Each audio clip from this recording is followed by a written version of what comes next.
Aujourd'hui, notre ambition demeure la même, c'est-à-dire faire des TIC un catalyseur de l'économie ivoirienne, faire des TIC un accélérateur de l'économie ivoirienne dans toutes ses composantes. L'avantage des TIC, les TIC sont un service transversal qui apporte à tous les secteurs d'activité dans lesquels ces technologies-là sont mises en œuvre.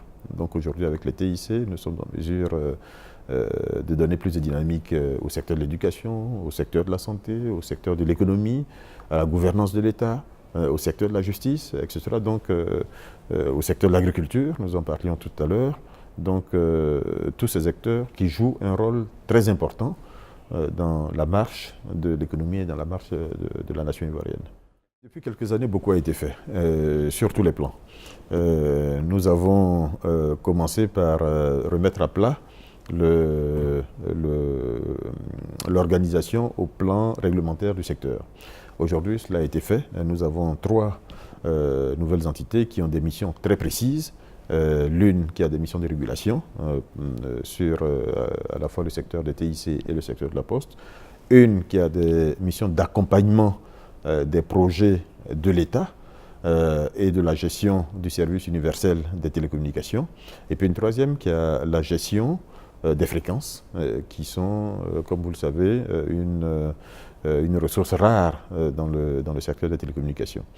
Donc aujourd'hui, ces structures-là marchent. Nous avons pris des lois. Premièrement une loi qui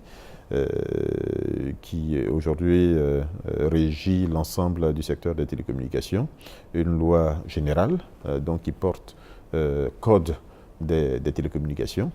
Nous avons 3 lois spécifiques dont l'objectif est justement de permettre de développer une économie numérique. C'est la loi sur le commerce électronique, c'est la loi sur la cybercriminalité, sur la lutte contre la cybercriminalité, et c'est la loi sur la protection des données à caractère personnel. Nous avons par ailleurs pris une loi sur le secteur de la Poste.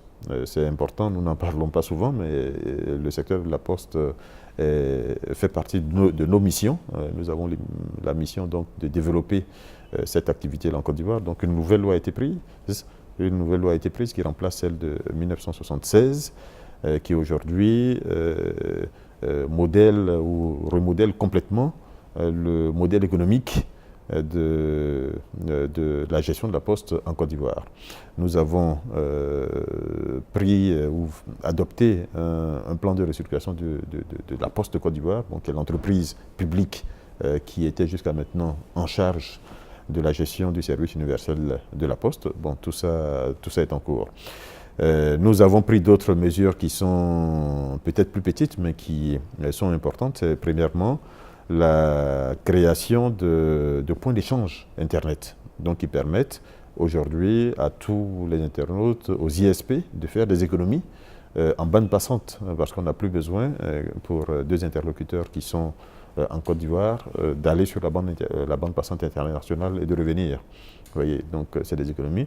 Nous avons également repris la gestion de ce qui s'appelle le point CI, qui est le nom de domaine international de la Côte d'Ivoire, qui est désormais géré par l'agence de régulation.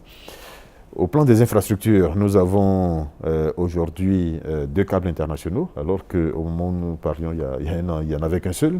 Donc cela a permis premièrement d'augmenter les capacités, donc aujourd'hui qui ont été multipliées par pratiquement 15.